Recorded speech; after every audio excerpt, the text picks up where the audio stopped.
my beautiful souls, welcome back to the 122nd solo episode of Living Without Fear. I'm Esther Buerki, your host from Switzerland, and I'm so happy you're here. If you're new to my podcast, I'm so grateful you found your way to this space where we speak from the heart, where we don't hide, where we shine in our rawness, in our tears, and in our joy. And if you're a returning listener, thank you for walking with me on this path of growth, vulnerability, and truth.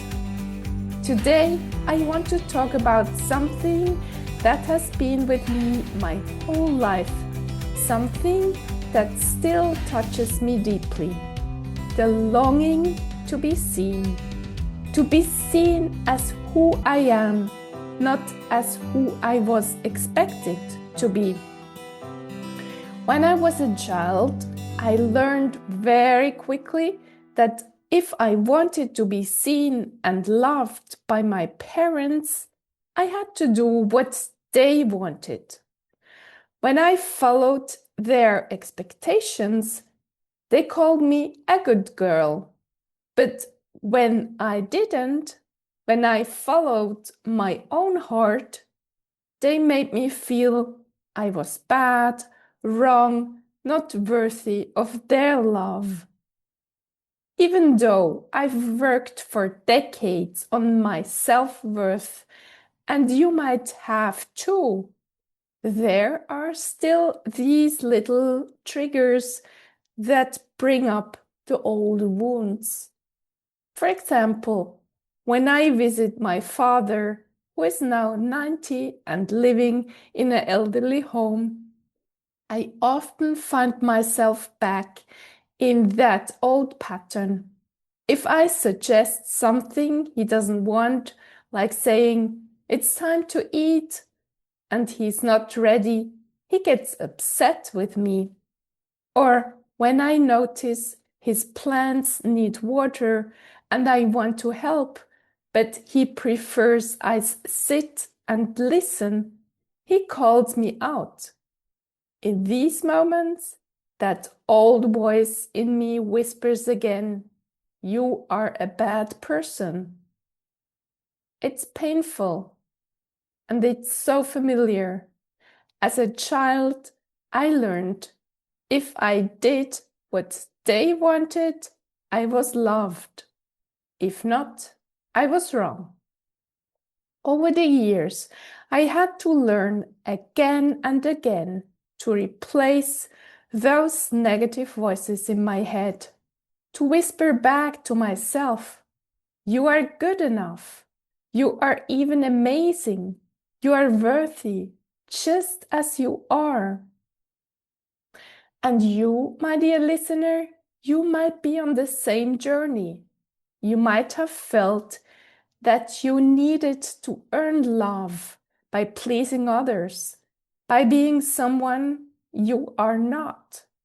And maybe, like me, you still feel this old pain when someone disapproves of you or when you dare to be yourself. Today, when someone truly sees me, sees my heart, my essence, it moves me to tears. For so many years, I believed I had to be someone else to be seen. I thought being authentic would upset people, so I tried to be the nicest, kindest, and most pleasing version of myself. But were my needs fulfilled? No. And for a long time, that didn't even matter to me. I was happy seeing others happy. Only after spending days with a group of people would I feel this deep emptiness, this trap. I couldn't breathe unless I took physical distance, left the group, went outside, had a moment alone. Just recently, I experienced this again. I was traveling with a dear friend, over 80 years old. After one full day together, I knew I needed some me time. When I gently asked for it, she got upset. And in that moment, it all came back. The same guilt, the same fear of not being good enough. But something had changed. I was aware.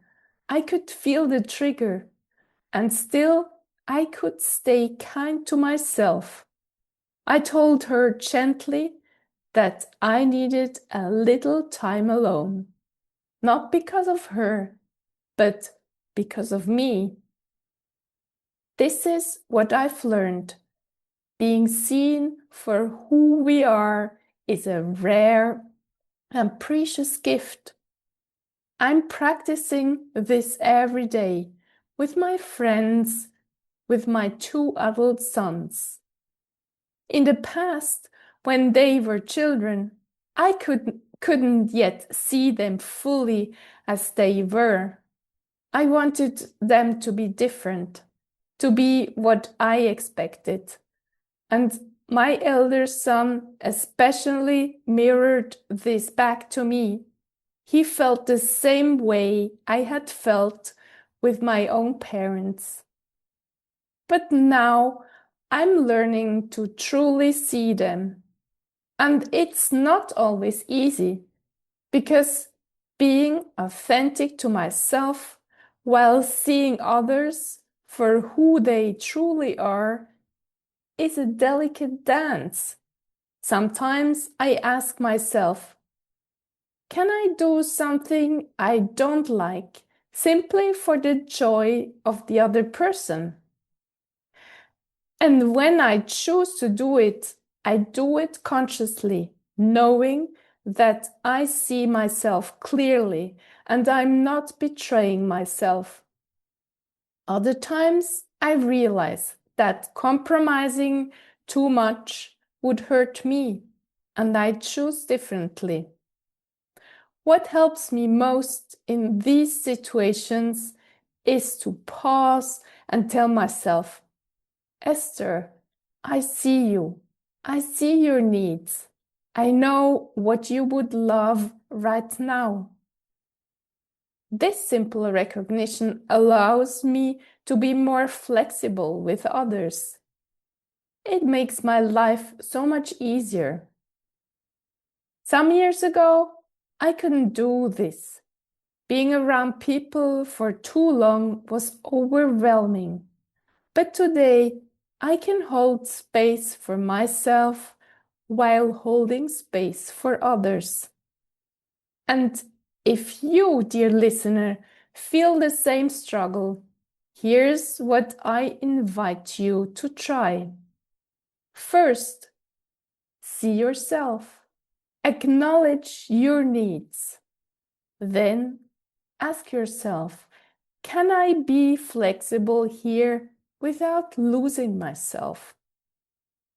Consider, is it just for a short while until I have my time again? And sometimes ask, is it worth the energy to fight for my need right now? Not every battle needs to be fought. Sometimes it's an act of love towards yourself to say, it's okay, I'll wait. And other times it's an act of love to stand up and say, this is important for me now. So I ask you, do you see yourself? Do you really see your worth? Do you give yourself the love you need? Or are you still waiting for someone else to give it to you?